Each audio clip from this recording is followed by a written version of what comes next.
In today's Roblox scripting episode, I will be teaching you how to create an obby on Roblox. Now, I hope this goes without saying, but an obby is essentially short for obstacle course, and it's one of the easiest types of games to make on Roblox. That's why it's a great first game for any developer who's trying to create games on Roblox to start creating and to get their games out on the platform without having to learn so much. So here's what we'll do. I will be creating an obby in the easiest way possible, and you can do this too by following exactly what I do in this video. This requires minimal scripting knowledge, and if there are scripting involved, you can just copy what I do. This is a great first step into creating your first Roblox game, so that's why we'll be creating an obby on Roblox, the easy way. Alright, so first things first, I hope you have Roblox Studio pulled up, and if you haven't, well then, load up Roblox Studio, open up a default base plate, and now we should be ready to get started. Okay, now make sure that on the screen you have your Explorer and Properties windows open.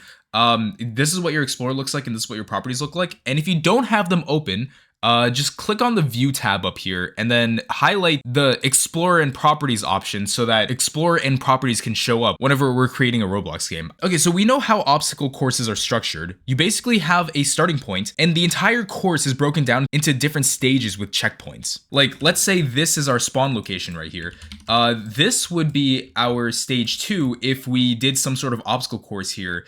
We finish it, then we get to the next checkpoint. When our player dies, then they actually respawn in this checkpoint instead of this one, because these spawn locations represent checkpoints inside of our obstacle course. And this is going to be part of our easy method for creating an obby on Roblox. We're going to be using spawn locations as our checkpoints. Okay, so first thing we'll do is we're going to delete everything that's currently inside of our workspace, except for our camera and terrain. We'll leave those in here, but we'll get rid of our spawn location by highlighting it in our Explorer, right-clicking, and then hitting delete.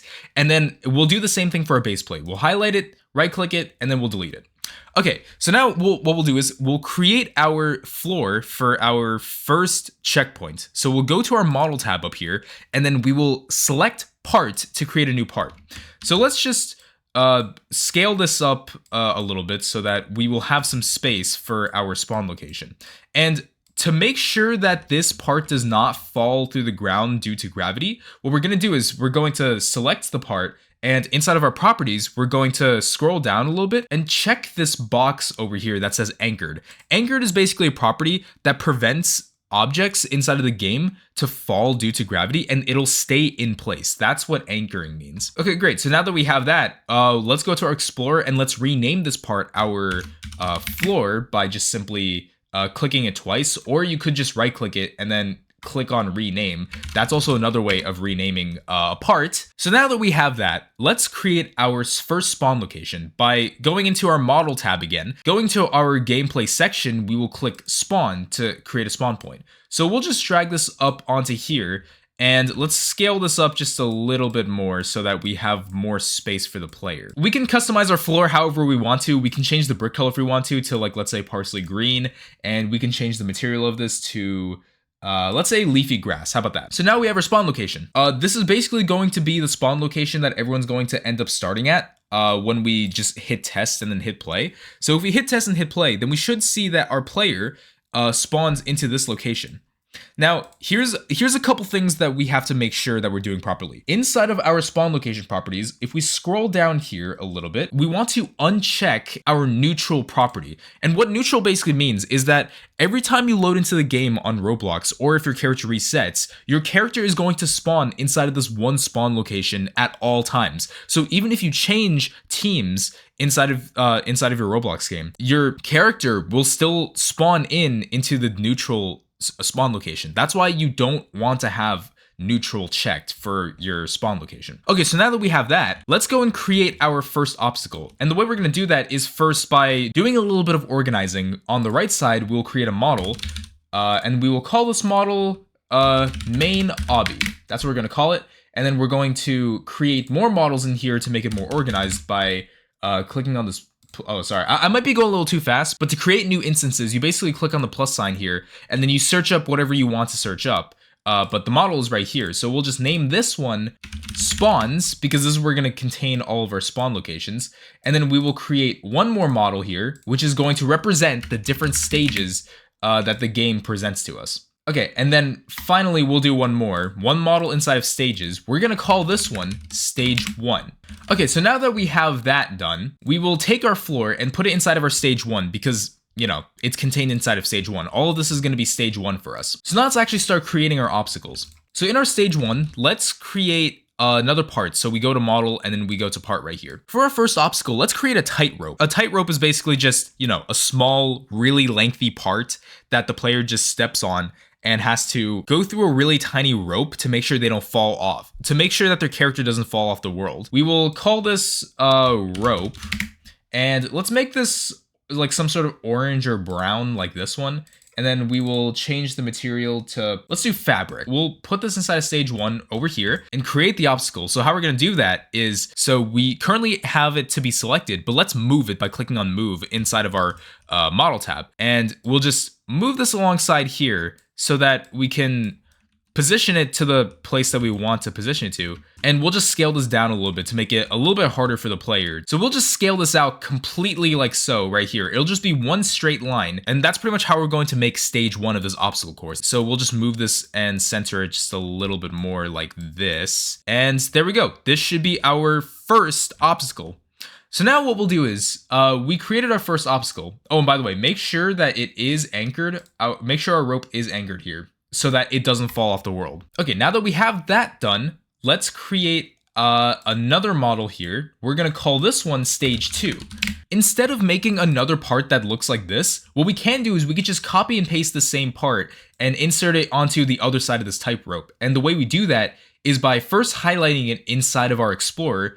We're gonna right click it, we're going to duplicate it, and then we're going to move our floor to our stage 2 model because all of this is stage 1, but then once we reach the end of the tightrope, we're gonna reach stage 2. So now we've created 2 floors, and they're all inside of the same location here. But in order to tell that it's duplicated, we just simply move one of them, and yeah, there's 2 of them now instead of 1. So we could just take this, we can use our move tool to move it alongside our x-axis right here. And now it's on this side. So our stage 1 is right there, and now we have our stage 2 here. And so what we can do now is we can create another spawn location here to represent our next stage. Now, and also on the right side, let's move it to our spawns model right here. What's important about this right now is that when the player joins, they can basically spawn in any of these spawn locations. How can we make it progressible? How can we make it so that we start here first and then make it over here? How we can do that is by doing team changes. And basically what a team change is that we can make it so that this spawn location here is the default team that everyone is going to start at when they spawn into the game. And then when they come over here, we can make this the non-default spawn so that players don't end up spawning on here when they first join into the game. So on the right side of this spawn location, let's quickly just uncheck our neutral option. But for this one, we're actually going to select allow team change on touch. And what this means is that when a player comes over here and touches this spawn location, their team will change to this spawn location, which is, in this case, it's stage 2, instead of that team which the player used to be on. So that's what's really important about that. But we're not done here, because now we need to actually create the teams to assign these spawn locations to, so that these spawn locations know what team is which. And how we can do that is on our right side Explorer, we have a teams folder inside of the game. So what we can do is we can use this to create our own teams by simply clicking on the plus sign here and then clicking on team. So now we have a new team that we created, and we're gonna call this team stage 1. This is going to be the default stage that's that everyone is going to start at, which is over here. And we will make this team color medium stone gray because that's gonna be the default team color. And so now what we can do is we can duplicate this team by right-clicking and then hitting duplicate.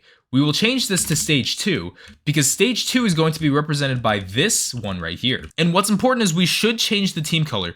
We should never have a point where we create multiple teams with the same team color. Otherwise, things will be super disorganized and people will be thrown into teams that, you know, we don't want them to be teams of. So that's why when we're creating teams, we have to make sure we're not using the same team color. So in this case, let's make it cyan this time.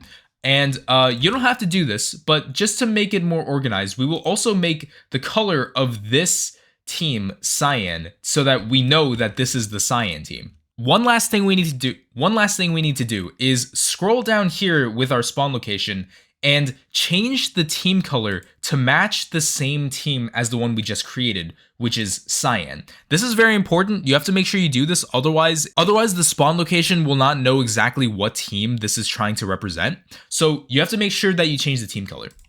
Okay, great. So now we've created our first obstacle. Let's go into the game by hitting test, and then we will hit play so that our character should start at the medium stone gray spawn location right here. So as you can see, our player is on stage 1, and let's go through this obstacle course. So if we go alongside this tightrope here, we should be able to make it all the way to our green spawn location, which is now stage 2. But before I hit it, let's just reset our character really quick. And, oh, well, my head accidentally hit the spawn location, so it registered as me touching the spawn location. That wasn't meant to happen, but as you can see, now I'm on stage 2, and I should not be able to go back to stage 1 throughout the rest of the game. So there you go, we've just created our first obstacle inside of our obby. So for our next obstacle, I think it would be appropriate to use kill bricks, since those are a very common obstacle inside of obbies on Roblox. Like, they're basically just parts where if a player touches it, then they just instantly die like it's lava or something. But creating a kill brick requires scripting, but not that much scripting. I'll show you how to do it right now. So let's create another part. Let's go to model, and then we will click on part again. So now that we have this here, on the right side, let's rename this to kill brick. And then what we're going to do is we're going to insert a script here by clicking on the plus sign, and then we will click script here. And let's delete this code right here. Now, if you don't know scripting all that well, that's okay. You could just follow exactly what I do in this script. We're first going to reference our part, which this script is contained in. So we'll say local kill brick equals, and it's positioned on our script's parent. So we're going to say script.parent. And then down here, we're going to create a touched event by saying kill brick, and then we'll say dot touched, and we will use a colon to be able to connect that event that we're about to register when a player touches this part. So we'll say connect, and then it will be, and then we will have open and close parentheses here. But inside of here, we're going to say function, and we'll create another open and close parenthesis. So now we will hit enter, and inside of our parameter here, we will be given the other part that's touching this kill brick. So we'll say other part, and now we'll check if this other part, so we have to make that check by checking if it has a humanoid, and we do that by saying local humanoid equals other part dot parent, and we will use a find first child method by saying colon find first child. And inside of here, we will use parentheses that will say humanoid, because a humanoid is basically a property inside of all players that make us players, essentially. So down here, we will make an if statement saying if humanoid, then, because if the humanoid exists, then we will make sure that we can make this humanoid's health 0 so that the player will die. So we'll say humanoid.health, which is basically the health property for every single player inside the game. We will set that equal to 0. So here is our kill brick script. It's pretty simple. It's only 9 lines of code. All you need to know is that when a player steps on this part, then they should die from touching it. Let's make this more visually appealing. So let's change the brick color to red, and let's change the material to, let's make it cracked lava. So now let's create a stage 3 model by going into our stages model right here, and then clicking on model. We will rename this to stage 3. Let's create a floor first by inserting a new part here. And let's just change this color to, let's say, orange, and make sure that it is anchored. We'll place this down here, and let's scale it by clicking on the scale tool right here so that we can change the axes by doing it like so, like this. And now what we can do is take our lava part right here and move it over here, but it's not positioned in the right direction. We want to position it this way instead of it being vertical. We can do that by clicking on the rotate tool, clicking on the green axes right here, and shift this counterclockwise like this. So now it's positioned this way instead of it being vertical. So let's quickly change the scale again so that we can match the floor's width, like so. Okay, so now we have a lava brick right here, and we can just right click our kill brick and then duplicate it, and then just click the move tool to move it this way. So we can get this kill brick again, duplicate it, move it this way, and then we can duplicate it again, and then move it up and move it this way, duplicate again, move it this way, like this. Duplicate again, and finally move this way. And then we should be done. We can take all these kill bricks right here, and an easy way to highlight all these inside the Explorer, you can hold Control while clicking on each element inside of the Explorer to highlight all of them at the same time. And then we can drag these into stage 3. And don't forget about our floor as well. We can put that in stage 3 as well. Okay, so now we will select this floor again so that we can move it to our stage 3. We can duplicate it, move it to stage 3 like this. We can move it over here, and then we can move this to our stage 3 model. And we can also copy the spawn location too. So this spawn location right here, we can just duplicate it like this, and then move it this way. And we will change this team to a different team. Let's make this lime green. And then down here, we'll make the team color lime green. And one more thing, don't forget to create another team down here by hitting the plus sign, creating a new team, and then we will rename this team to stage 3, and then we will change the team color to lime green. Okay, great. So now we have created our second obstacle. Let's test the game out by hitting test and hitting play.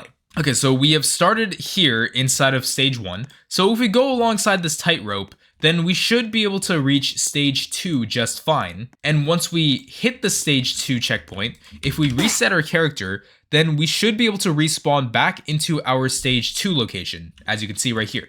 And now we have these lava parts right here. And if we touch these lava parts, because we are a character with a humanoid, we touch it, we end up dying. So our kill brick works as expected. So now let's go through this obstacle without dying. So we just jump over these lava parts right here, make sure we don't die to them.